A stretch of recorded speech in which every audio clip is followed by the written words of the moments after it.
It's day 4 for MPs in their new home in the West Block of Parliament Hill. The 159-year-old building will act as a temporary House of Commons for at least the next decade while Centre Block is being renovated. The design of the new chamber has been praised for its use of natural light and contrasting modern elements with the history of the original building. But MPs have also noted some practical concerns. The acoustics are different. It'll take some time to get used to. I can hear everybody in the chamber, but I can also hear everybody outside the chamber. But I'm extremely concerned for the media because this is a very small space compared to what they had previously. So I'm not sure how we're going to fit in all of the panels and announcements at the podium and, the general scrumming that goes on. So what kinds of challenges had to be overcome to make this move happen? How long will it take to work out the kinks? Julia Gersowitz was one of the design architects on the West Block renovation and will be invested as an officer of the Order of Canada tomorrow. She joins me now. Hello, nice to see you. Thank you very much for coming in. You're welcome. Really appreciate it.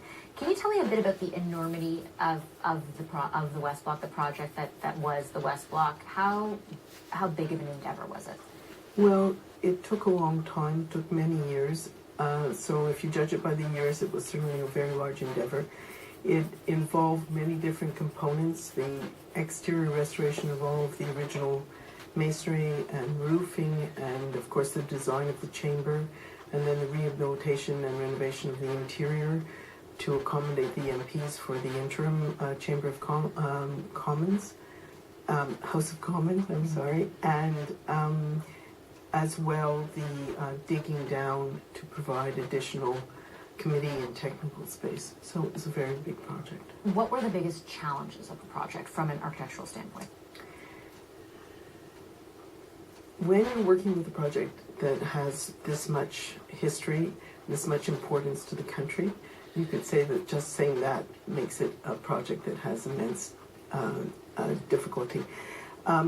Looking at the history of the building and understanding it, and understanding how we would be adding to that building in a respectful way and in a way that would fit within the whole history of the hill was a challenge. Were there any sort of mitigating factors? Was it something I had read that there was an earthquake, there's an earthquake fault line, that kind of thing. Were those kinds of things a challenge as well? The technical, there were a lot of technical challenges.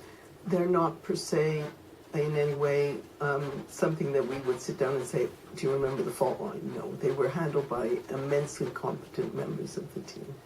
You know, the building had to be seismically upgraded. It was built in the 1850s through about 1910, so it didn't respond to the current codes. It had to be upgraded for all kinds of codes, accessibility codes, seismic code, life safety codes. So all of that, energy codes, everything had to be taken into account. I'm not sure how closely you've been watching this week as finally MPs have taken their spots in the House of Commons and sort of normal operations have begun in the building, but there have been a few things that have arisen. I just want to get your take on them. So for example, for one, we've been hearing from a lot of MPs that you can kind of hear everything. If you say something in one corner, as long as it's somewhere near the glass ceiling, you can hear it in the other. Is that something, how much consideration went into that? And is that something that can be changed later on? The question is that a problem or is that not a problem? We were asked to develop and deliver a very high degree of speech intelligibility, and also in other parts of the building to develop very high speech privacy. The chamber now has a very good delivery of speech intelligibility. So that was asked? Yes. Interesting. And so could that, is that something that can be changed? Say they get together and they decide, hey, we don't want our backbenchers. Yeah. I don't think it's private conversations that are being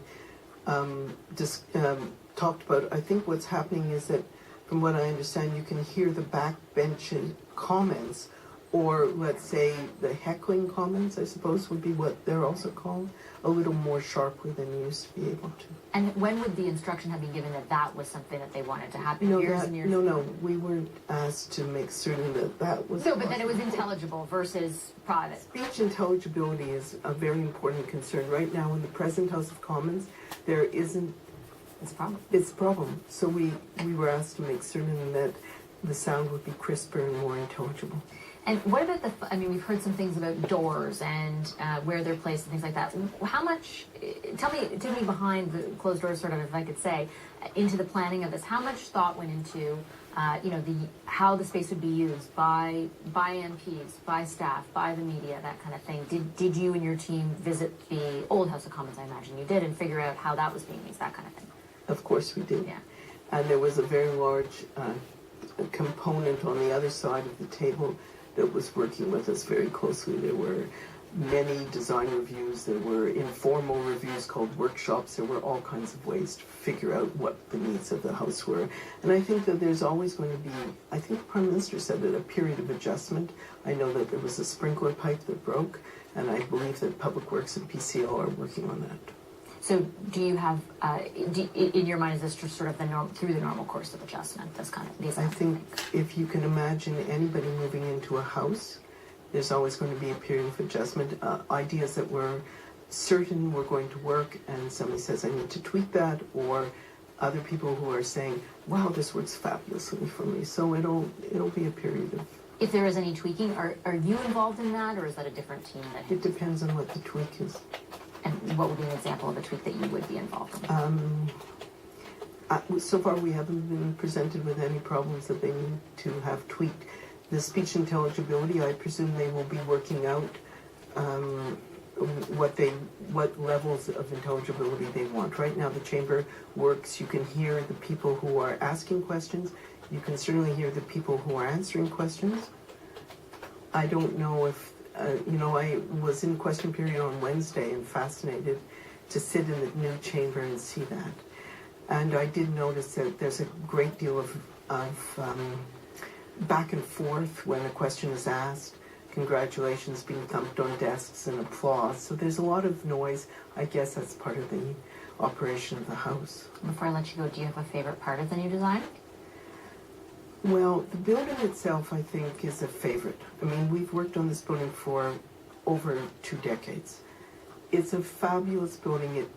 It's a stunning essay in Canadian history, Canadian architectural history.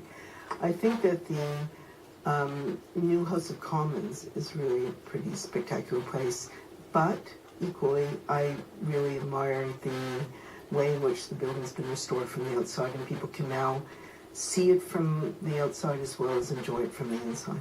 Sure is beautiful. Thank you so much, Ms. Gersowitz. Really appreciate your time. Thank you.